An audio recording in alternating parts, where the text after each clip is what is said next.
Halo, Assalamualaikum warahmatullahi wabarakatuh. Jadi perkenalkan, nama saya Muhammad Sigit Laksono, saya dari UPBJ Jakarta.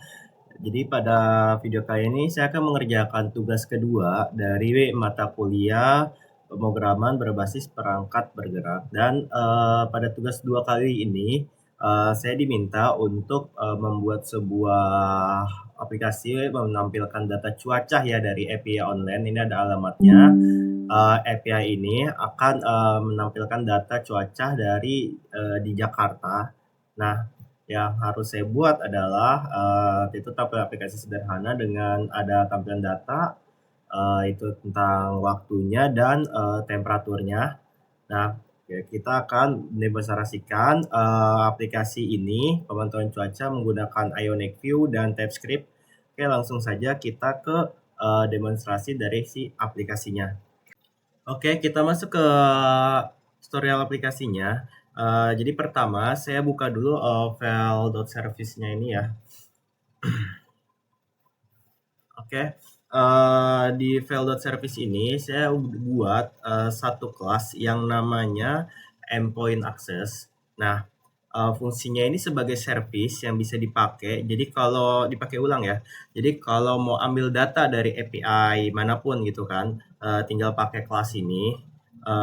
Cara kerjanya sederhana ya. Jadi kita kasih nih URL-nya di konstruktornya, terus tinggal nanti panggil method getRes. Nah, metode ini menggunakan Axios dengan asing. Jadi pengambilan datanya ini akan berjalan di background ya. Itu nggak bakal bikin aplikasinya jadi nge-freeze. Oke, setelah itu kita lihat di bagian router.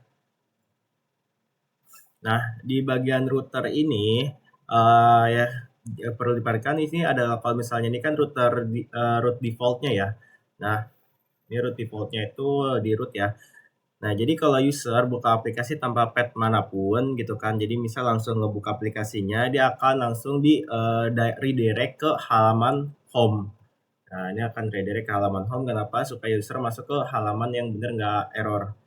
Nah, selanjutnya kita akan ke file home.view-nya.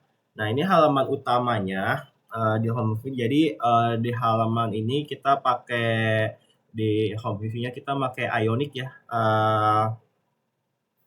Jadi pakai Ionic seperti Ion Page, Ion Content, dan Ion Spinner. Itu hanya untuk kita menggunakan Ion di sini. Nah, terus terkait kita pengambilan data, ini ada tombol utamanya ya, yang ambil cuaca. Nanti ada button namanya ambil cuaca. Nah, di sini dia bakal manggil service dari endpoint access tadi, yang tadi saya sudah jelaskan. Jadi dia bakal ngambil, dia manggil service endpoint access untuk ambil data dari URL API gitu ya, data dari API public tersebut. Nah, untuk proses pengambilan datanya kurang lebih, jadi di button ini dia bakal ambil fungsi dari ambil cuaca. Nah, untuk ininya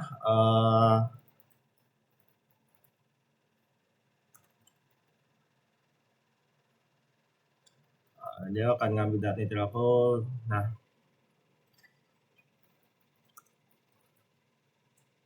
oke. Nah, ini function dari ambil data cuaca. Tadi yang buttonnya akan memicu function ngambil data cuaca. Nah, jadi ketika tombolnya nanti diklik, si aplikasi bakal set loadingnya jadi true terlebih dahulu ya. Nah, itu nanti dia bakal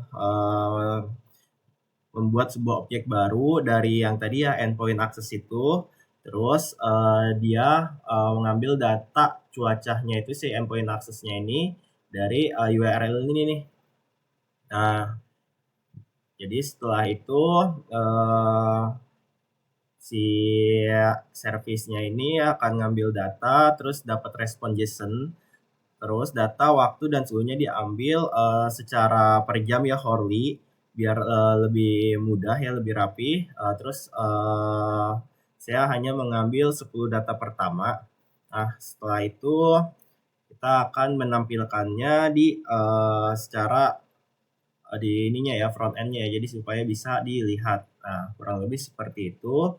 kita akan coba langsung aja demonya, dan kebetulan ini saya sudah menjalankan aplikasinya. Nah, ini bisa dilihat ya, kalau misalnya saya buka localhost, nah dia langsung diarahkan ke home, redirect ke home. Nah itu tadi yang fungsi dari si routernya itu ya.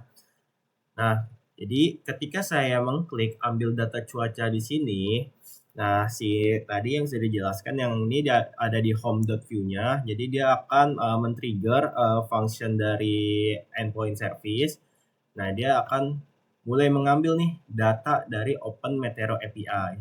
Setelah datanya ini diambil secara backend, dia akan mulai menampilkan ke sisi front end-nya supaya kita bisa melihat.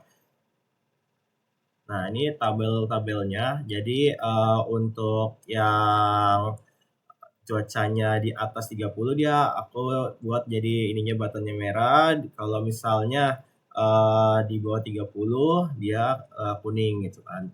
Nah, ini data-datanya kurang lebih seperti ini. Untuk aplikasi monitoring cuaca sederhana ya dari data API public dari Meteoronya itu. Oke, kurang lebih seperti ini untuk aplikasi tracking cuaca yang sudah saya buat dari tugas ini. Kalau misalnya ada yang kurang jelas atau ada kesalahan, mohon dimaafkan. Sekian presentasi dari saya. Terima kasih. Assalamualaikum warahmatullahi wabarakatuh.